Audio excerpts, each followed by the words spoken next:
How's it going, everyone? Grim here with another unboxing. Today we're going to be looking at the Forge World Legion Dreadclaw.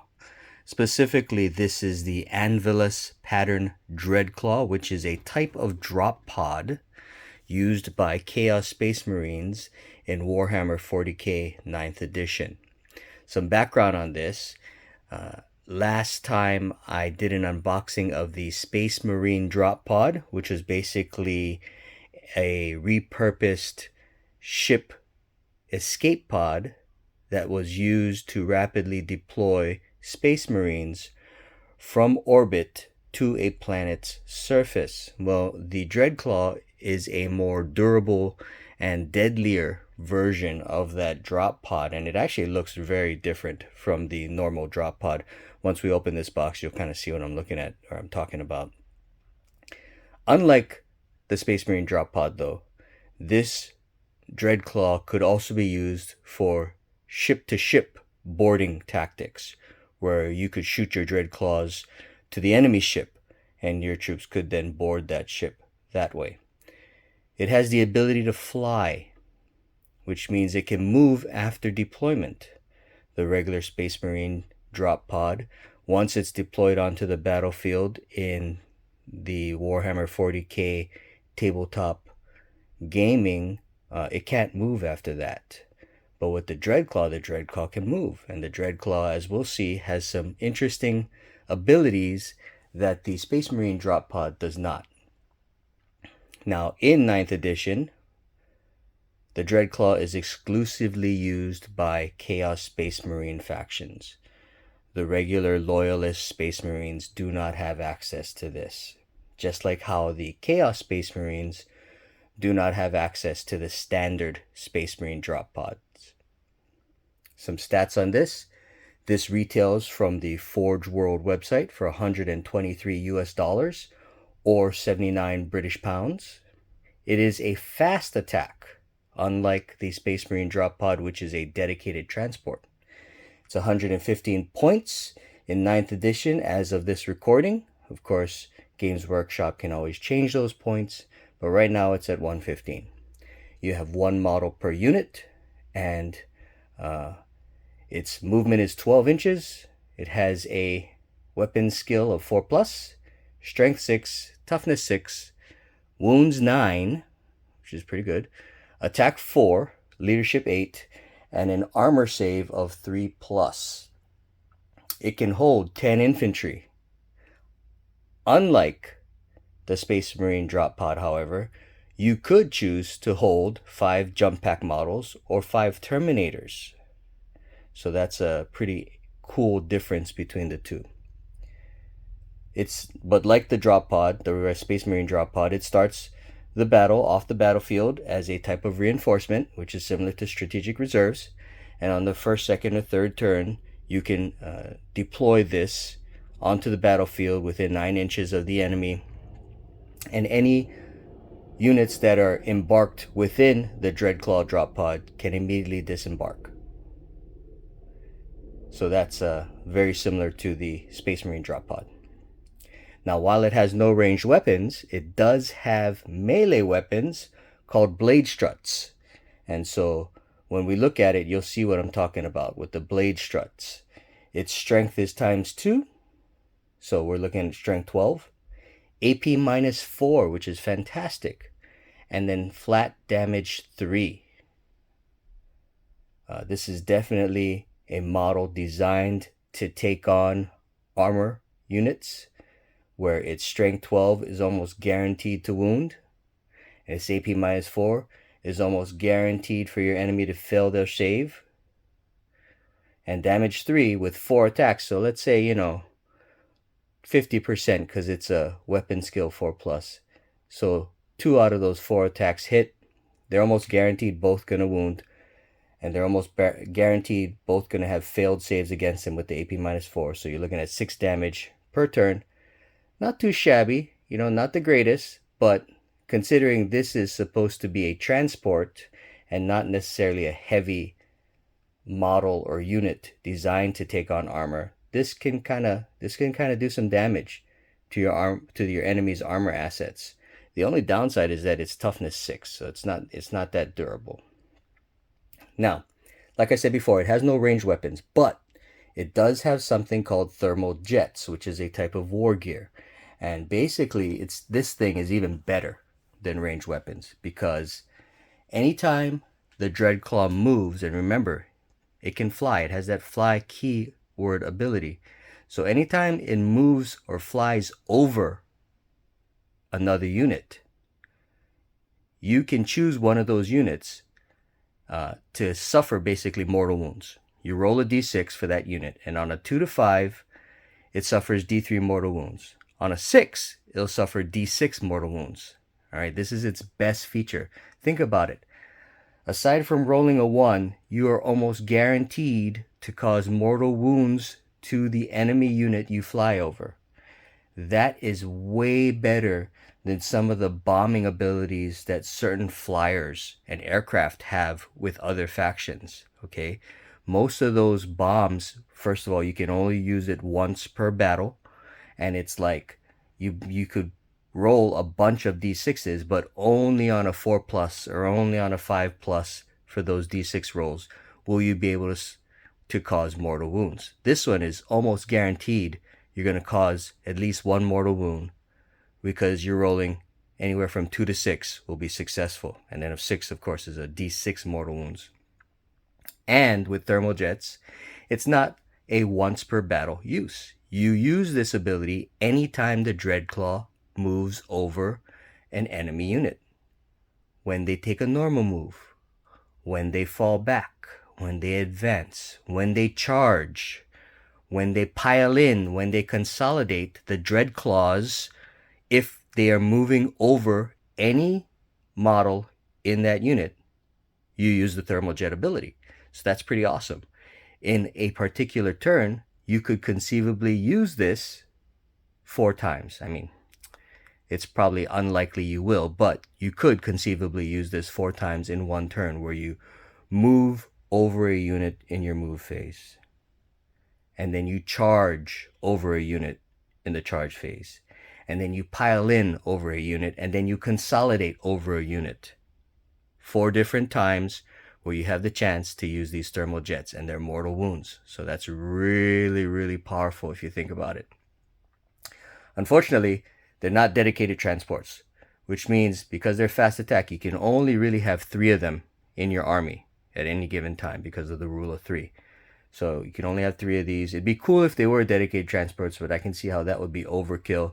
You know, you have 6 troops units, and then you have 6 of these Dreadclaws. It'd be kind of rough on your enemy with all the mortal wounds that you could potentially dish out. But let's go ahead and unbox this thing. Enough of me giving some background and statistics.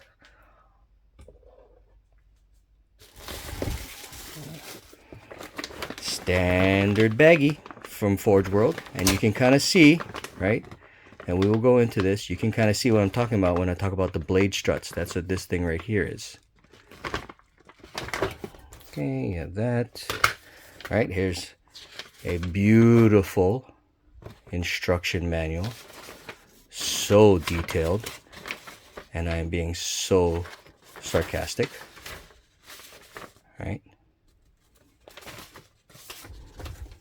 It's a standard little pamphlet on how to do resin models that comes with every Forge World kit. Here's the stand for it. And as you can see here, there's some plastic, right? So there was the resin baggie with all the special bits. And then there's these plastic sprues. And if you look at them, they are pretty much the sprues for a Space Marine drop pod. So you get in this kit a Space Marine drop pod, which you then have to cannibalize the parts and combine them with these resin pieces to make the Dreadclaw. So I've already gone over in my last video reviewing these sprues. So let's take them out of the way and instead focus on what makes this different from the Space Marine drop pod model. And that's these resin pieces here, right?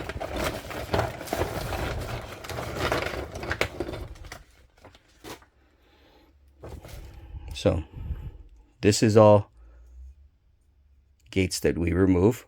So chop it off here, chop it off there. And this is the blade strut that causes that melee damage. And if you look at the instruction manual, the finished product, right? The inside is drop pod. This is drop pod, this is drop pod, but these legs, these struts, and the little things underneath here, that's all the resin parts that make this model different from the Space Marine drop pod. There's another part here that makes it really different. With the Space Marine drop pod, the doors, there are 5 doors in between these blade columns that open up. In the Dreadclaw, they don't open up. They stay closed. They're not actually doors because, you know, you got the legs that are actually connected to them. And instead, the units come in and out of this aperture on the bottom of the aircraft, or bottom of the drop pod. With the Space Marine drop pod, you don't have this little aperture door. You just have the small little engines on the bottom there, which let me show you. Right, you have this on the bottom of the drop pod, and then there's 5 tiny little engines that go over there. But you're going to be replacing that completely with this resin piece right here, which is really cool looking. All right, you still got the 5 engines, but now they're on the outside, mounted on the outside, and then you got these nice little teeth, right? These little teeth here that surround it, and then you have this aperture door that opens up, and the units can pop in and out underneath, and that's how you enter and exit this particular drop pod. And as you can see, because it has the flyability, because it has movement, it can move. And so this is supposed to represent it flying, obviously, right? So that's another good thing, and the great thing about this drop pod versus the standard Space Marine drop pod, which cannot move after you deploy it. This one can. All right, back to the resin pieces. So we have 5 of these blades. Yes, yes, yes, cool. And then, nope, 5. 1, 2, 3, 4, 5, yep. Open this up. This is the bottom that you'll be replacing the plastic bottom of the drop pod with this resin bottom. So it sits like that. Really cool with these beautiful little blade teeth things, and you can see that they're kind of, right, they got this nice detail of being ribbed, and then you have this aperture door that would open and close. That's really cool. And then of course the 5 little engines that are also on the standard Space Marine drop pod, but they're in the middle here. Okay, all right, now these things will sit, you glue them to, and they'll sit on top the doors of the drop pod. But then they're not really doors for the Dreadclaw.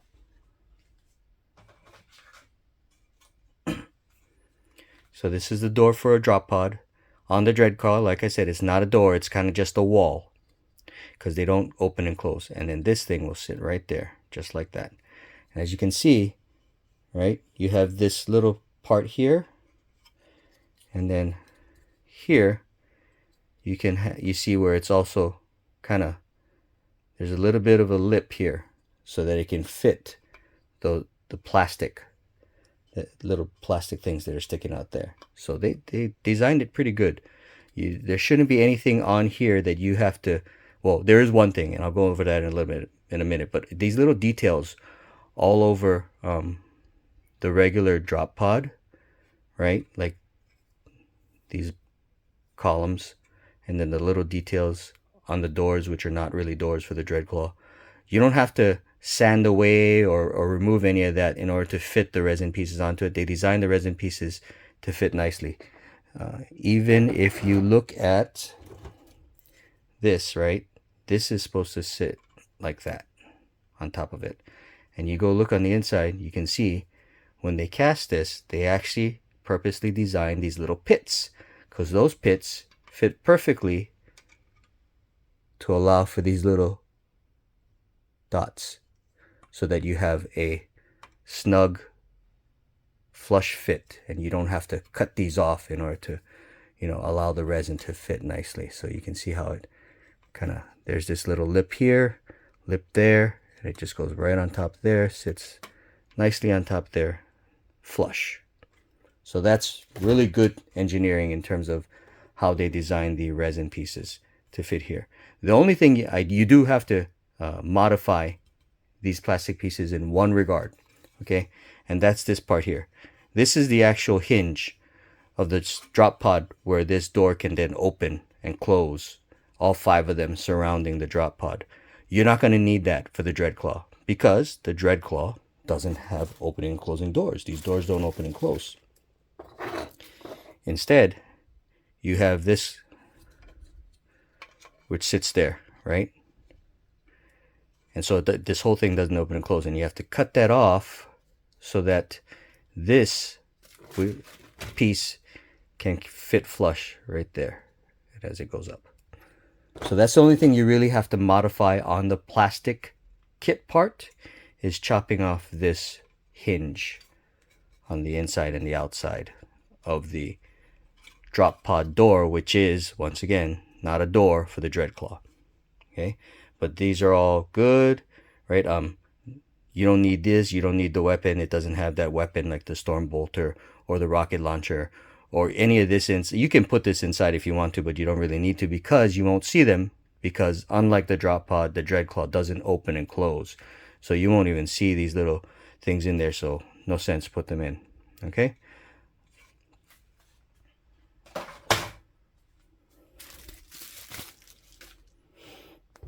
This is the top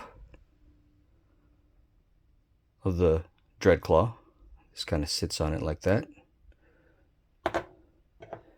This is the little bracket that you put the flight stand onto. And we showed these already, and there are 5 of them. 1, 2, 3, 4, 5. This is just a loose piece of gate. It probably was connected to this and then broke off in the box. Yeah, probably. Anyway.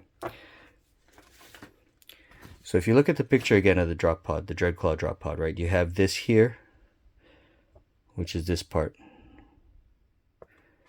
And then this sits on top of it. So that's pretty cool. Oh, well, no. Correction. You have this. And then you need to use some of the plastic part to sit on that. And then this sits on the plastic.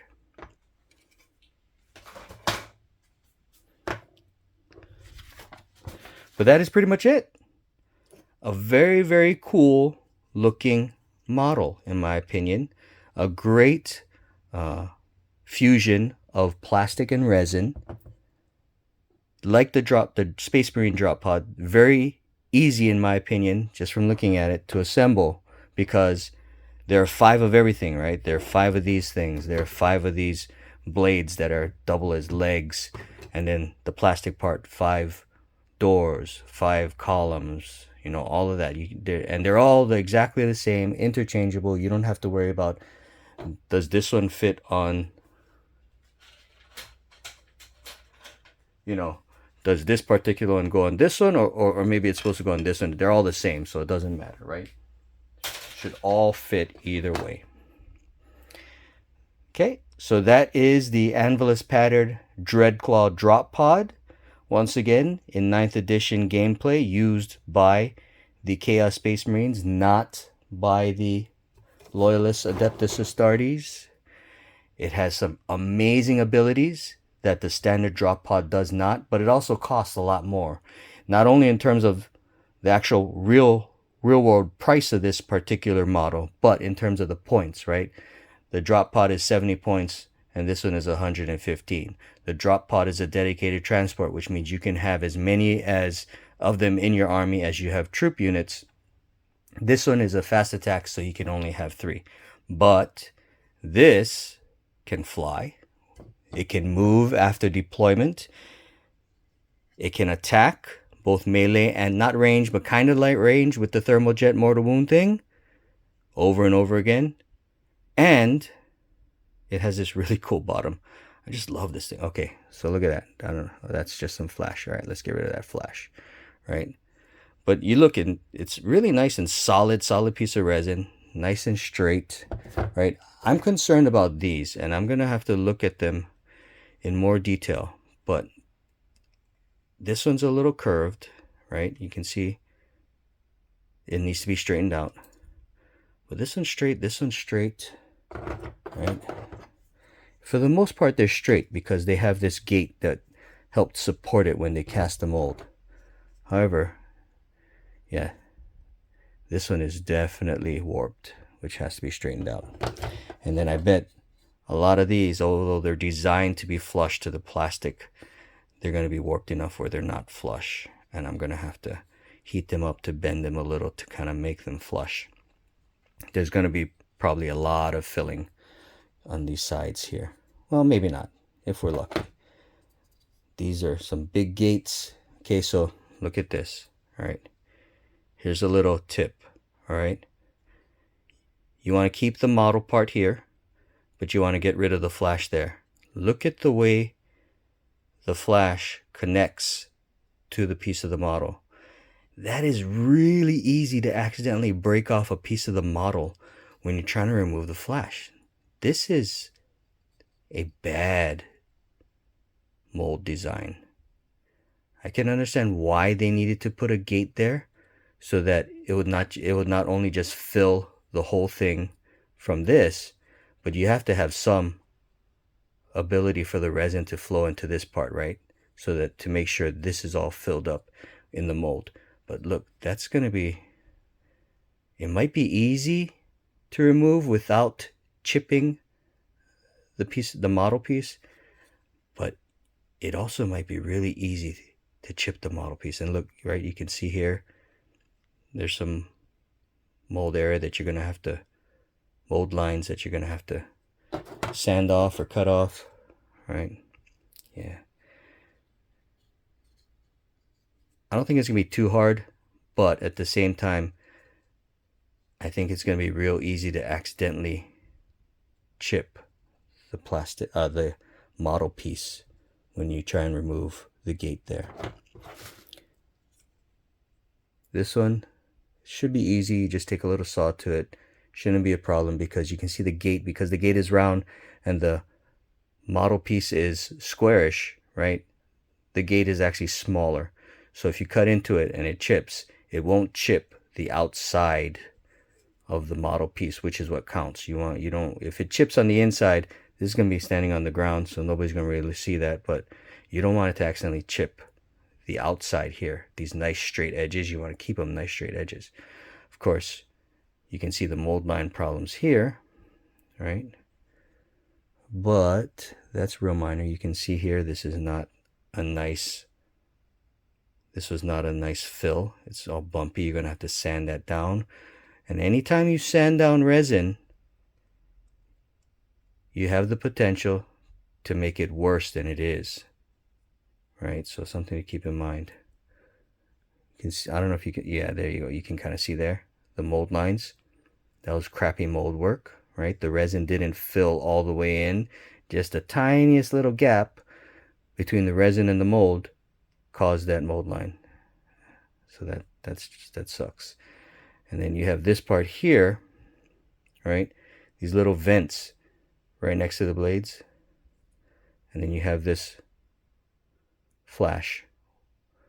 Where exactly does the flash end and the model piece begin? When you remove that, you could just as easily remove some of the model piece on the end there by accident, and that's not good.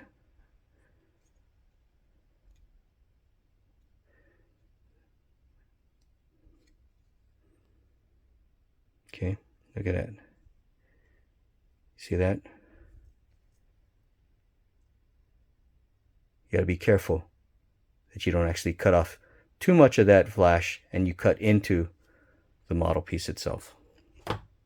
And I'm sure all the other blades are the same. I think the only really easy one might be the bottom piece here. You know, you're gonna have to remove that little bit of flash, but when you cut it here, oh, see, so you gotta be careful when you cut it, you don't actually cut off this piece, which is important. That's actually part of the model, right? So when you're cutting off the flash, make sure you keep those intact. And then these little parts here, these little gaps, that's where the column goes into. This part right here of the column, this part, it needs to fit right into this little gap. So you might have to sand, okay? And already you can see here, oh geez, actually the more I look into this, the more I see problems. You can see here, there's some extra resin fill there, right? It's supposed to look like that, where it's straight, nice right angles, so that this sharp corner of the column can fit into it snugly, right? But then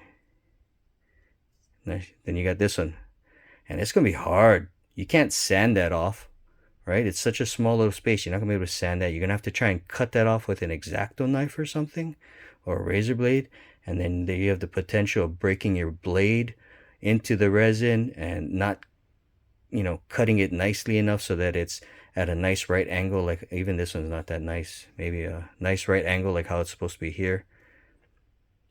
Jeez, for $123, you'd think they'd be able to make us, you know, a little more better kit in terms of quality control. So this is, I'm actually not liking this.